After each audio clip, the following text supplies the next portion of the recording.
Friends, உங்களுக்கு தெரியுமா? இப்ப எல்லாராலயும் கொண்டாடப்படுற இந்த ஐஃபில் டவர ஒரு காலத்துல இடிச்சு தரைமட்டமாக்குறதுக்காக பிளான் போட்டாங்கன்னு. ஆமாங்க, இதெல்லாம் உண்மையா நடந்த கதை தான். நான் எல்லாத்தையுமே திட்ட தெளிவா சொல்றேன். அதுக்கு முன்னாடி ஃபாலோ, லைக், ஷேர், சப்ஸ்கிரைப் எல்லாம் பண்ணிட்டு வாங்க வீடியோக்குள்ள போலாம். ஆமாங்க. நான் 1889ல இந்த இந்த பாரிஸ் இந்த டவரை கட்டும்போது இது என்ன பெரிய ராட்சச மாதிரி இருக்கு, இரும்பு ராட்சச சிலை மாதிரி இருக்கு, இதெல்லாம் எப்படி கட்டுவாங்க அப்படின்னு இருந்துச்சு.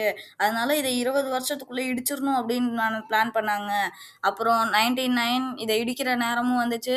அன்னைக்கு இதை எப்படியாச்சும் இடிக்க விடக்கூடாது அப்படின்னு ஒரு தன்னம்பிக்கையோட இருந்த அந்த இன்ஜினியர் இதை இடிக்க விடாம இருக்கிறதுக்காக அவங்க மிலிட்ரி கிட்ட போய் சொன்னாரு, இந்த மேல ஒரு ரேடியோ ஆண்டனாவை தரேன், அதை நீங்க இதோட உச்சியில வச்சு ஃபிக்ஸ் பண்ணிக்கோங்க அப்படின்றாரு. இதையும் யூஸ் பண்ணாரு. வேர்ல்டு வார் 1 வந்துச்சு. வேர்ல்டு வார் 1 அப்ப சீக்ரெட் ஏஜென்சிஸ்லாம் என்ன பிளான் போடுறாங்கன்னு இதை வச்சு இது பண்ணதுனால பிரான்ஸ் நாட்டு இதையும் ஜெயிக்குது. இதனால இது இன்னும் நிலைச்சு நிக்குது.